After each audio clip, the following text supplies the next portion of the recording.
Blog Talk Radio. Welcome, world. Welcome once again to Tuesday Talk with Key West Lou. I am your host, Louis Patrone. Well, another crazy week, another exciting week, another sorrowful week. Donald Trump. He's all over, not just our country, he's all over the world. I'm sick of hearing his name. I'm sure you are also. I'm sick of hearing all the problems he puts us into. Every week I open with the same line, just as I've just set forth for you, and I try to talk less and less about him and about other things, because other things are going on in this world. Maybe not as serious, but more interesting, lighter, and so forth. So let's see where tonight's show takes us. I know we are going to go, how's this, my friends? We're going to go to California, Ethiopia, Libya, Turkey, Syria, Iran, the United States, Key West, and I don't know where else. So let's start with California and the fires. There's a point I wish to make about the fires tonight. They're disastrous. There's no question about it. I've never seen fires this large in California. This is as bad. The fires are as bad as a hurricane. I know hurricanes. I've been down here in Key West for 30 years now. Been through several. Just went through Irma 2 years ago. Wrote a book on it. There are only 2 books written on Irma. I wrote one of them, Irma and Me, how that hurricane chased me all over Florida. I could not get away from it. But after these things pass, people have nothing. And I'm thinking, my God, it is like a hurricane, perhaps worse. The houses are burned to the ground. The people have nothing. They don't even have, all they have is the clothes on their backs. They need everything you need if you have a similar disaster like a hurricane. They need water. They need food. They need medical supplies. They need a tent to sleep under. They need a facility, okay, to go to the bathroom. They need diapers for babies. They need everything. And my God, this has all got to happen in a large area covering California. I don't recall what the number is. It's the number of houses already destroyed, and to the people who have no place to live.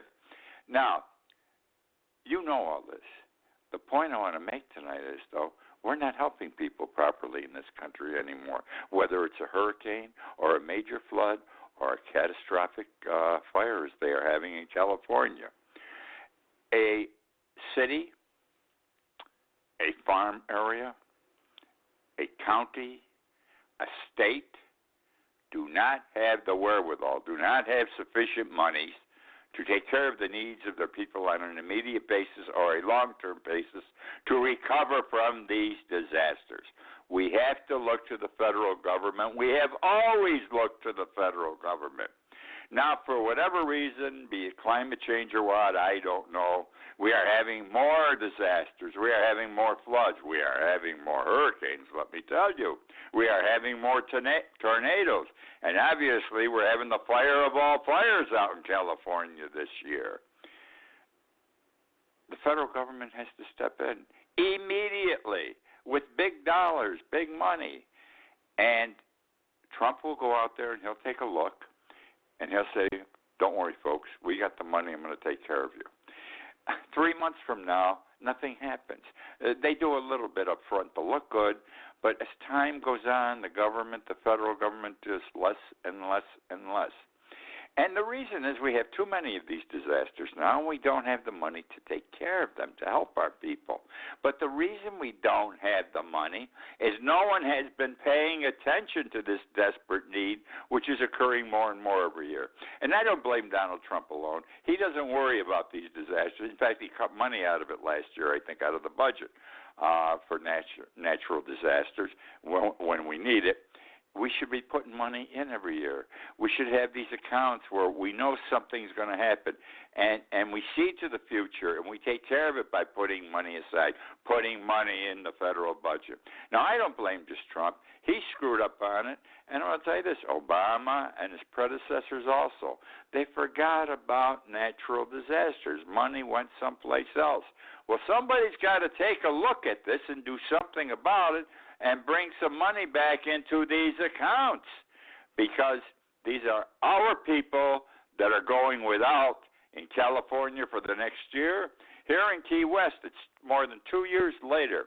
September 10th, 2017, was Irma hit us here. Do you know there are people still without houses? People still living in tents? People still don't have running water? Still don't have toilets? Yes, that's the way it is here. Because even though people have insurance, it takes insurance companies a million years to decide how much they're going to pay you, and it's never enough. But they're not there the day after the hurricane or after the fire to help you and write you a check. And the federal government can't come in and help, and these people are still out there. They become our forgotten people. They're like homeless people. They're our forgotten generations, okay? So all I'm saying is we've got to move our asses on a federal level to pay attention to this. We should have a czar for natural disasters and make sure there is enough money to handle these situations. That's my preaching for the moment. Now I want to talk about Benito Mussolini and Donald Trump. I want you to think of these two guys. Mussolini, a hero in Africa pre-World War II, supposedly a hero during World War II, and Donald Trump. They both have similar bodies. They're both fat. It's the only way you can describe it. Think of the both of them. Guts. They both have big faces, those big jaws. Mussolini and Trump have those firm jaws, large. Mussolini didn't have any hair. Trump has hair. He might be better off without it, though, his hairdo and the color of it. So they're similar in those fashions. Now I want to talk about how they don't pay attention to anybody. They are know-it-alls, and how disaster has befallen their countries because of this. They're birds of a feather, Mussolini and Trump. They don't listen to advice, and they don't listen to anyone. On October 28, 1940, Italy invaded Greece. At that time, remember, Italy and Hitler were hand in hand. They were allies, okay? Hitler was the smart one. Mussolini wasn't that smart, but he had an army, and Hitler was using him. Now, Italy invaded Greece. It turned out to be a disastrous military campaign for Mussolini's forces. Mussolini surprised everyone with the invasion, even his buddy Adolf Hitler. Hitler told Mussolini, "Do not invade Greece." Mussolini assured Hitler, "I have no intention." On the very day Mussolini invaded Greece, Hitler is reported to have contacted him and told him it was, and I quote, "a major strategic blunder." A major strategic blunder. Hitler wanted Mussolini to concentrate on Africa. He had already had his major victory in Ethiopia. Isn't that wonderful? This makes me laugh. But Mussolini went in with his tanks and airplanes and beat the Ethiopians on their camels. Amazing, isn't it? Anyhow, Hitler wanted the Italian forces, and properly so, to continue fighting in Africa and to fight their way to Egypt and the Suez Canal, which was important, obviously. Now, Mussolini was accustomed, though, to doing things his own way, my way or the highway, understand? He thought he knew everything. He failed to even advise his military chief of staff he was invading Greece. Can you imagine? Doesn't Donald Trump do things like this? His chief of staff found out from news releases following the invasion. Mussolini's generals warned against the invasion. He failed to heed their advice. Mussolini was convinced he could defeat Greece in a matter of days, militarily and for another reason. He had set aside millions of lire to bribe Greek politicians and generals.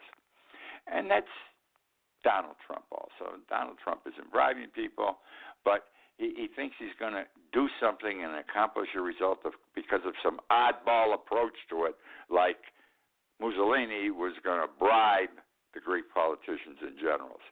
You know how long it took the Greeks to push Italy out of their country? 1 week, one whole week, and the Italians were out of Greece, back to Albania, from whence Mussolini had commenced the invasion. Mussolini spent the next 3 months trying to keep his army and himself alive in Albania. During the same time frame, half of the Italian fleet, this is wild too, was crippled at Taranto Bay by a British carrier-based attack. Mussolini was humiliated. Hitler was pissed. He had to change his war plans. No longer could he depend on Italy fighting the African battle. He had to send his own troops in, troops he had planned to use elsewhere. Now, what follows, and what I'm going to say next, is not intended to reflect on Trump. I merely wish to show how authoritarian figures, despots, could end up. On April 18, 1945, Mussolini, with his lady friend, was attempting to escape to Switzerland. They were caught. Italian partisans shot and killed them both. Their bodies were taken to Milan.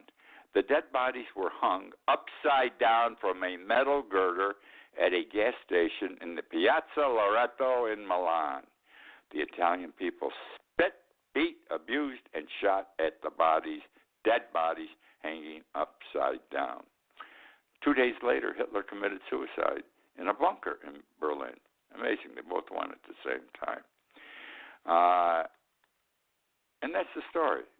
They're birds of a feather, these two men. And when I read the story of the invasion of Greece and the aftermath of what happened, I says, Mussolini is step by step, word by word, ounce by ounce, pound by pound. He's Donald Trump and vice versa. Okay, we're going to go now to Syria. The day after Trump announced ISIS leader Baghdadi had been killed, I wrote in my blog that the devil should be given his due. Trump should be congratulated. He had finally accomplished something of value. In his almost 3 years in office, he's only had one result. All right? The tax bill. The tax bill that was going to cut the taxes and put money in the pockets of the middle class and the poor people. And it didn't. It put money in the pockets of the rich and the corporations. And he hasn't done anything. He has screwed the people the whole time he's been in office. And people still support him. I cannot understand. Anyhow, I figure he went in there and he killed Baghdadi. That's big.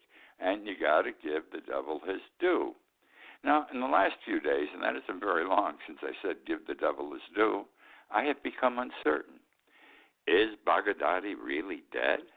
His underwear and a blood sample allegedly taken from the site of his death to test for DNA could have been acquired from another source or place.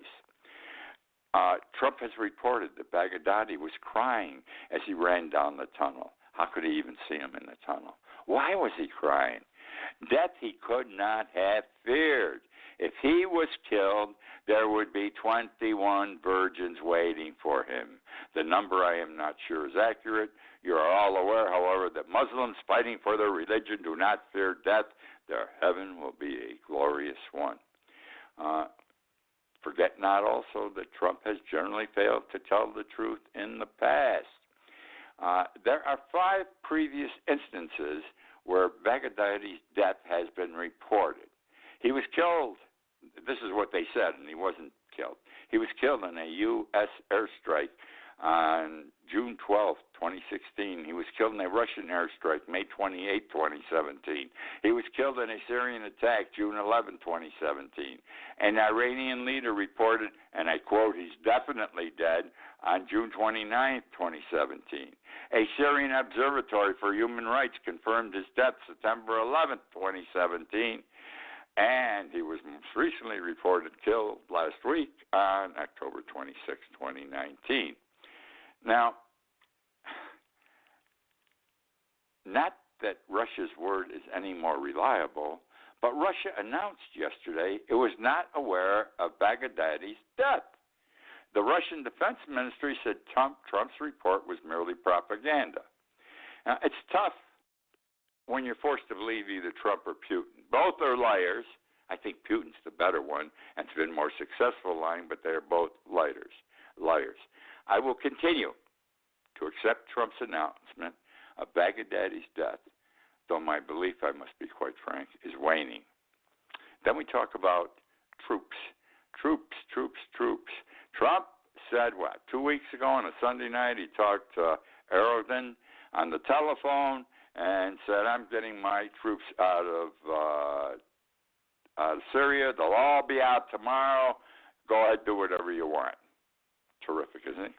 And he didn't tell anybody. That's where he's similar to Mussolini. A lot of his military people didn't even know he was doing that, his closest advisors. He did it off the top of his head. All right. Now he announces yesterday or 2 days ago, 2 weeks later, that our people are all out now, that he was sending back in U.S. tanks and troops to protect the oil. First time we're hearing about the oil. 2 weeks ago, he purportedly pulled all the troops out. After a few days, it appeared he had done so. He sent them to Saudi Arabia to be used there to help the Saudis if necessary. Now Trump is back in Syria, in the north, in the Kurdish lands. Lives have been destroyed and persons displaced because of Trump's concession in a telephone call with Erdogan on a Sunday night that he would pull those U.S. troops out of Syria. Trump's action in that telephone call and since reflect a mental attitude similar to Mussolini's as set forth earlier by me. Russia announced that they had tanks and soldiers going into Syria to protect the oil a couple of days ago.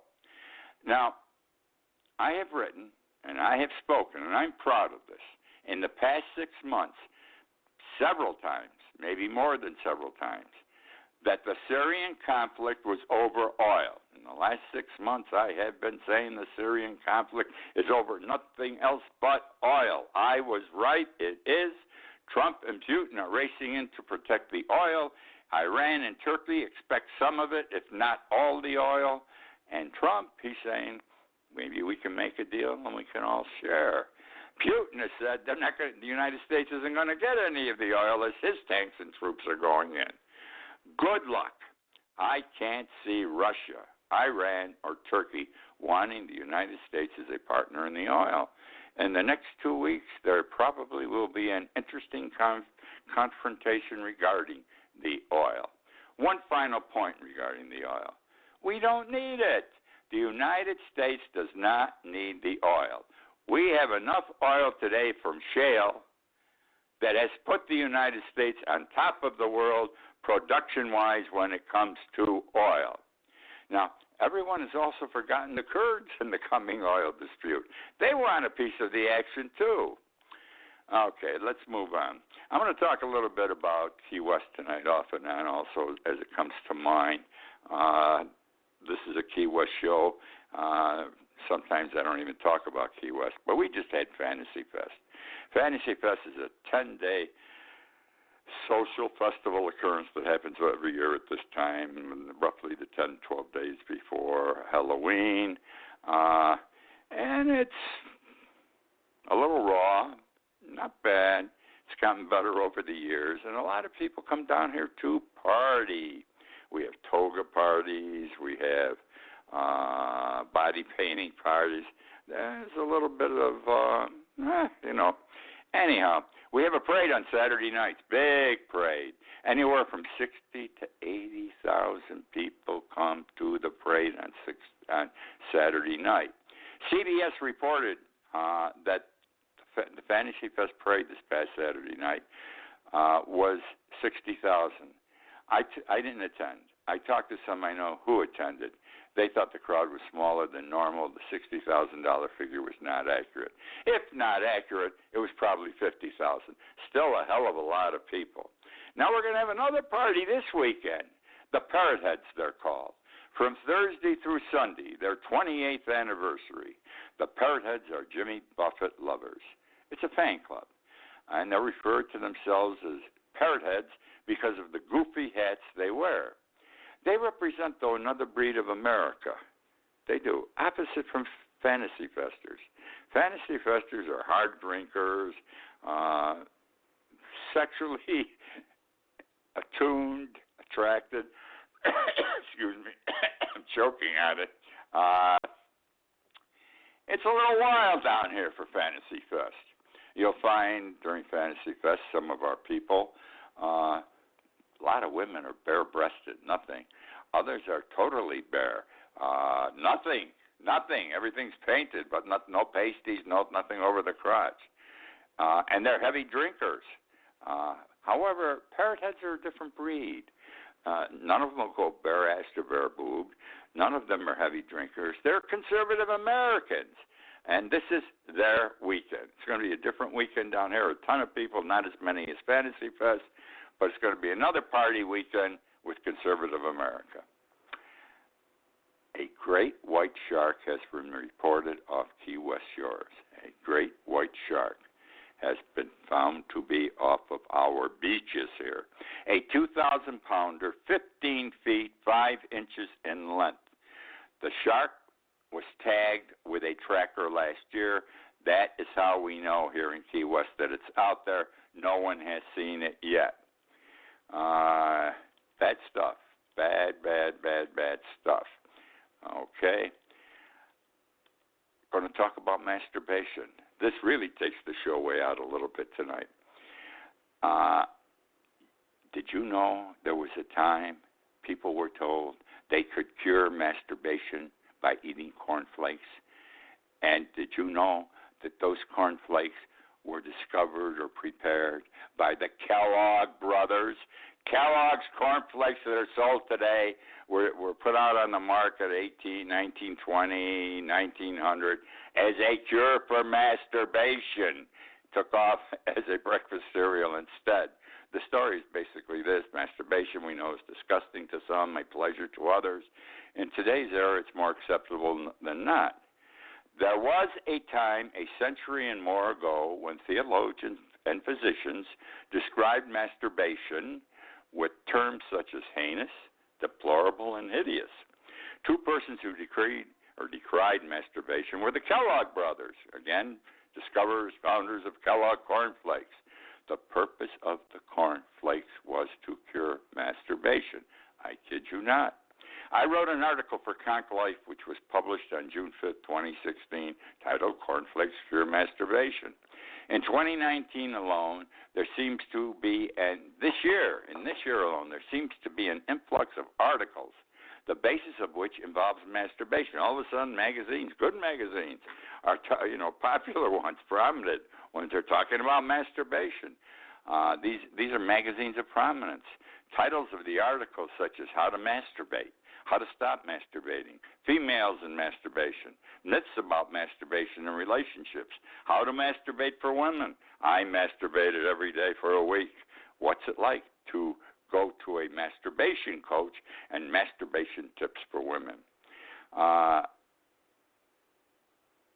So I'm discussing with you the contents of my article from back then, and it's a bit of lunacy is involved.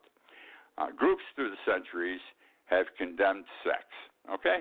Religious groups. Sex was a vice. However, in the 18th and 19th centuries, sex took a second seat to masturbation. I'm not including masturbation and sex. It was not included at the time. Sex was bad. Masturbation was second. Now in the 18th and 19th centuries, masturbation was number one. Masturbation is practiced by both men and women. Religion was a motivator in decrying masturbation. From time immemorial, the Judeo-Christian tradition has had a negative attitude about people touching themselves. Then came the Victorian era and the Great Awakening.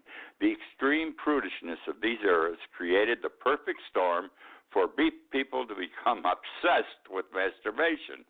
Masturbation, also known as onanism. Soon masturbation was considered not only a moral failing, it was also a physical and mental ailment requiring medical assistance. You heard me. Had to go to the doctor if you masturbated. Treatment and cures. John Harvey Kellogg was a physician. In the late 1800s, he was superintendent of the Battle Creek. That's where Kellogg's comes from, their cornflakes. Battle Creek, Michigan. He was superintendent of the Battle Creek Sanitarium in Michigan. Popular and respected, he was considered America's newest and most prominent health guru. His upbringing was as a Seventh-day Adventist, the group Anti-Passion. Dr. Kellogg believed sex was bad for the physical and mental well-being of his patients, of people in general. The sanitarium served a strict vegetarian diet, no alcohol, tobacco, or caffeine. The doctor believed that spicy and sweet foods increased the passions. The intestines and bowels were also important in caring for sanitarium patients, and other people who enjoyed Dr. Kellogg's ways. To understand Dr. Kellogg, you have to understand his mental perspective, why he thought masturbation was a solitary device and self-pollution, the way he lived. Though married, he was celibate. His marriage never consummated. He and his wife had separate bedrooms. Their children were adopted. Dr. Kellogg had an enema administered every morning of his adult life. He lived into his 90s. Maybe we should all try it. He wrote successful books on the dilatory effects of masturbation. Two interesting quotes from his novels follow. Quote, if illicit commerce of the sexes is a heinous sin, self-pollution is a crime doubly abominable. Ooh. And, quote, neither plague nor war nor smallpox have produced results so disastrous to humanity as the pernicious habit of onism. Such a victim dies by his own hand. What an observation. Such a victim dies by his own hand. What a way to go. Dr. Kellogg, as well as much of the medical profession at the time, believed masturbation caused leprosy, tuberculosis, heart disease, epilepsy, dimness of vision, insanity, idiocy, death, cancer, urinary diseases, nocturnal emissions, impotence, defective development, fickleness, bashfulness, bad posture, acne, palpitations, and I don't know what else. Dr. Kellogg saw the need for a healthy, ready-to-eat, anti-masturbatory morning meal. He accidentally invented cornflakes in 1894. A patent was obtained in 1896. A company was started to mail cornflakes to customers. With the advent of cornflakes, Dr. Kellogg was feeding it to patients and guests. In addition to other procedures he developed to ensure their clean intestines. An enema that ran water through the bowels, followed by a pint of yogurt, half the yogurt delivered by mouth, the other half through the anus. From the early 1900s to the 1920s, many famous people attended Dr. Kellogg's sanitarium for treatments. Some I cannot understand. Note, the sanitarium was anti-sex, anti-masturbation, and for clean intestines and bowels. An attendee was President Warren G. Harding. I find his participation is amusing. History depicts him as one of our presidents that enjoyed sex the most and played around and cheated on his wife. Historians are clear regarding his sex escapades with his lady friend Nan Britton.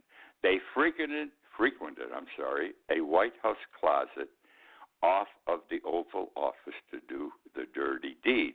Other frequent guests at the sanitarium included movie star Johnny Wallace Muller, one of the first Tarzans, Henry Ford, Amelia Earhart, etc., etc., etc.